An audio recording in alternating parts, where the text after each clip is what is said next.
أول عاصمة في تاريخ الإسلام، وثاني أقدس الأماكن لدى المسلمين. ضمت أول مسجد بناه النبي محمد صلى الله عليه وسلم، وتضم قبر النبي الشريف. تقع في أرض الحجاز التاريخية، وسكنها اليهود والعماليق، وجهة الملايين سنويا، ومدينة الرحمة والسكينة. آخى فيها الرسول بين المهاجرين والأنصار، وكانت شاهدة على معارك تاريخية. مدينة الحبيب، ورفيقة دعوته للدين الحنيف، المدينة المنورة. يعود تأسيس المدينة المنورة التي عرفت قديما باسم يثرب إلى أكثر من 1600 عام قبل الهجرة النبوية، وقد عاش فيها الكثير من القبائل والأجناس، فقد سكنها قديما العماليق، وجاء من بعدهم قبائل المعينيون من اليمن، كما وصل إليها اليهود خلال القرن الثاني الميلادي، واستقروا فيها لوقت طويل. وكان من أبرز القبائل اليهودية التي عاشت فيها هي بنو قريظة وبنو النضير. بعدها بوقت ليس بكثير انهار سد مأرب في اليمن، وأجبرت القبائل العربية على تغيير مكانها، فانتقلت عدة قبائل إلى المدينة، كان من بينهما قبيلة الأوس والخزرج، واللتان استقرتا في المدينة مع وجود اليهود فيها، وأسس تحالفا بينهما واتفقا على التعاون بهدف حماية المدينة من الغزو الخارجي.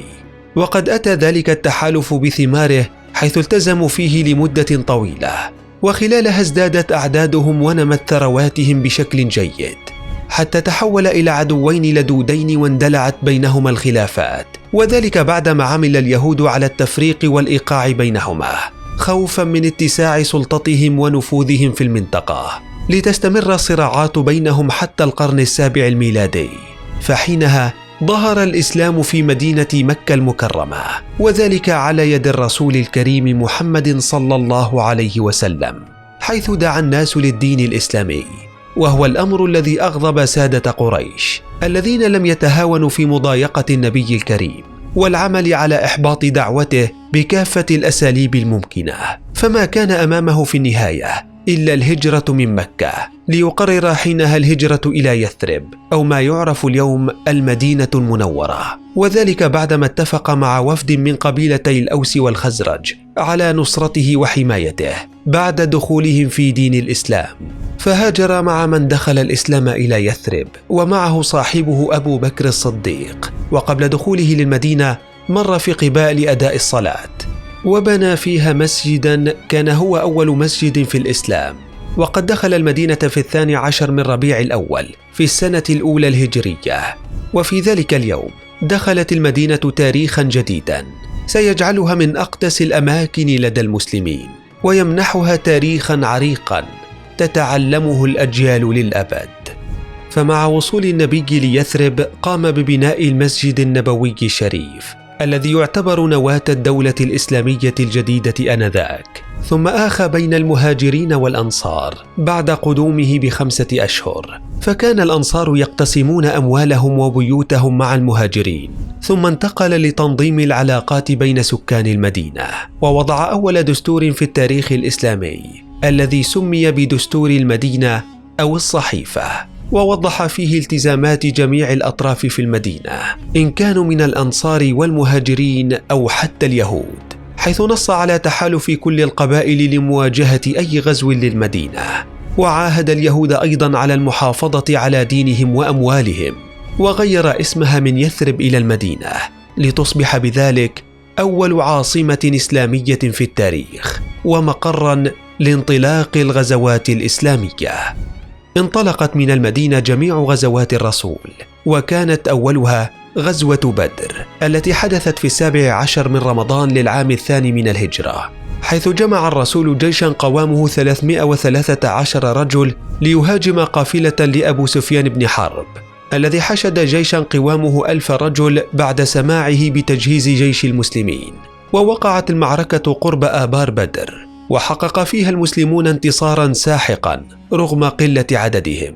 وفي العام الثاني للهجرة انطلقت معركة أحد التي بدأها المشركون بهدف الثأر لهزيمة بدر، حيث توجهوا للمدينة والتقوا مع جيش المسلمين مقابل جبل أحد، حيث وضع النبي خطة حربية محكمة للقتال، وضع فيها 50 من الرماة الماهرين على هضبة عالية. ورغم تفوق المسلمين في بداية المعركة، لكن المعركة قلبت عليهم، حيث ترك الرماة مكانهم سريعا. وتمكن خالد بن الوليد الذي كان بصف المشركين من الالتفاف على من بقي من الرماة ليتم محاصرة المسلمين، وقتل منهم الكثير حينها، من بينهم عم النبي حمزة بن عبد المطلب. كما شهدت المدينة غزوة بني النضير، والتي حدثت في العام 4 للهجرة، وذلك بعدما غدر يهود بنو النضير بالنبي محمد، وحاولوا اغتياله لينقذوا بذلك الاتفاق المبرم بينهم. ليحاصرهم جيش المسلمين لعدة أيام حتى خرجوا من حصنهم، وهي الغزوة التي أتت بعدها غزوة الخندق، التي قامت بتحريض من بنو النضير، حيث اتفقوا مع قبائل قريش وكنانة وغطفان على قتل النبي والمسلمين في المدينة. ثم انضمت إليهم عدد من القبائل الأخرى، حتى باتوا أكثر من 10,000 مقاتل، وسموا حينها بالأحزاب. وعليه جمع النبي 3,000 مقاتل، وباشروا بحفر خندق حول المدينة الذي استغرق حفره 6 أيام. وعند وصول الأحزاب للمدينة لم يتمكنوا من الدخول، فحاصروها حصارا شديدا.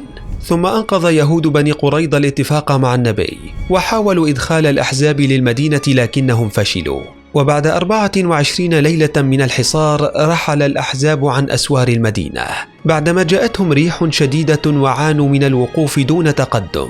ثم اتجه المسلمين لبنو قريظة وأجبروهم على الاستسلام، لتكون تلك هي غزوة بنو قريظة. وبعد 8 سنوات من الهجرة تمكن المسلمون من الدخول لمكة فاتحين، لكن النبي اتخذ من المدينة مقرا له رغم فتح مدينته، لتبقى عاصمة للدولة الإسلامية. وبقي النبي فيها حتى وفاته في ربيع الأول عام 11 للهجرة، ودفن فيها في المسجد النبوي.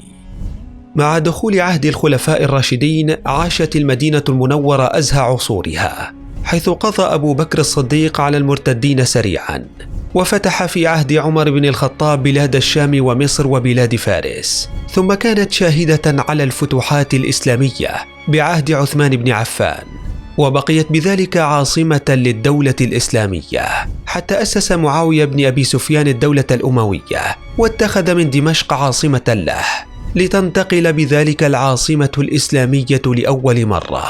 ورغم ذلك بقيت للمدينة القدسية والمكانة الفريدة لدى المسلمين. تضم المدينة المنورة عدة معالم إسلامية تاريخية، منها المسجد النبوي، وهو ثاني أقدس دور العبادة بالنسبة للمسلمين بعد المسجد الحرام في مكة المكرمة، وهو أحد 3 مساجد تشد إليها الرحال في الإسلام، وهم المسجد الحرام في مكة، والمسجد الأقصى في القدس، والمسجد النبوي في المدينة.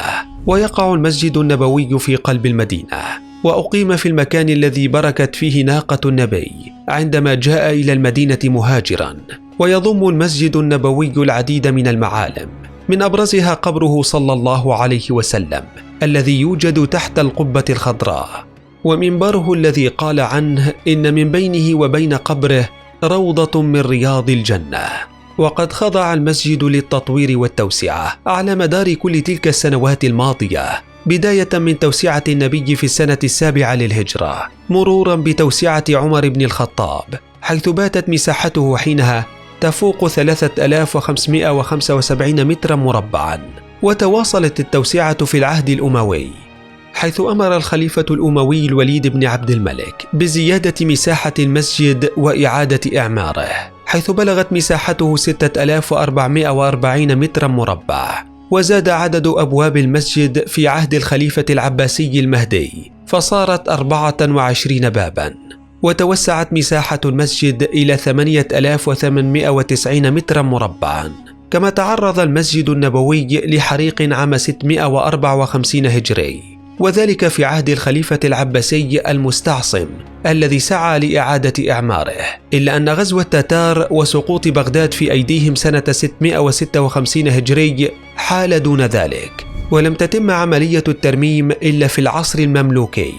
كما تعرض المسجد للحريق مرة ثانية عام 886 هجري، وذلك جراء صاعقة رعدية أصابت هلال المنارة الجنوبية الشرقية للمسجد. وخضع للترميم من قبل الدولة المملوكية مجددا. ثم أتت التوسعة العثمانية التي زادت من مساحة المسجد وطورت في تصميمه. تلاها التوسعة السعودية التي أتت على عدة مراحل بداية من العام 1952، والتي طورت من التصميم بشكل كبير وأدخلت عليه العديد من المزايا الحديثة كالتكييف ومعدات الصوت، بالإضافة للمظلات والقبب المتحركة، لتصل إجمالي مساحة المسجد اليوم إلى 98,327 متر مربع، بالإضافة ل 23,500 متر مربع من الساحات. ومع المسجد النبوي تضم المدينة المنورة مسجد قباء، وهو أول مسجد بني في الإسلام، ويقع جنوب المدينة ويبعد عن المسجد النبوي حوالي 5 كيلومترات. وتضم أيضا مسجد القبلتين، والذي سمي بهذا الاسم لأن الصحابة صلوا فيه صلاة واحدة إلى قبلتين، وذلك أن القبلة كانت آنذاك إلى بيت المقدس. وعندما نزلت آية تحويل القبلة إلى المسجد الحرام أرسل النبي من يبلغ المسلمين في أطراف المدينة، فجاء الخبر للمصلين في هذا المسجد وهم يصلون إلى القدس، فتحولوا وهم في صلاتهم إلى القبلة الجديدة. ومن معالم المدينة المنورة أيضا مقبرة البقيع، وهي المقبرة الرئيسية منذ العهد النبوي، ومن أقرب الأماكن التاريخية إلى المسجد النبوي، والتي تضم فيها قبور 10,000 صحابي دفنوا فيها. وفي المدينة يوجد مقبرة شهداء أحد، والتي تقع على بعد 5 كيلومترات من المسجد النبوي، وذلك قرب سفح جبل أحد، وتضم رفات 70 صحابي استشهدوا في غزوة أحد، منهم حمزة عم النبي. اليوم يبلغ تعداد سكان المدينة المنورة حوالي 1.3 مليون نسمة، ينتمون لقبائل وأعراق مختلفة، بعضهم من أهل المدينة المقيمين فيها منذ قرون، وبعضهم من الوافدين إليها من مناطق مختلفة. ويأتي للمدينة أعداد كبيرة من الزوار سنويا، خصوصا في شهر رمضان وموسم الحج، ويبلغ متوسط عددهم قرابة 1,000,000 زائر يمكثون فيها لأيام وأسابيع قرب مسجد النبي الكريم وقبره الشريف، ليعيشوا بعضا من لحظات الإيمان والروحانية في مدينة الحبيب كما يحب أن يلقبها الكثيرين.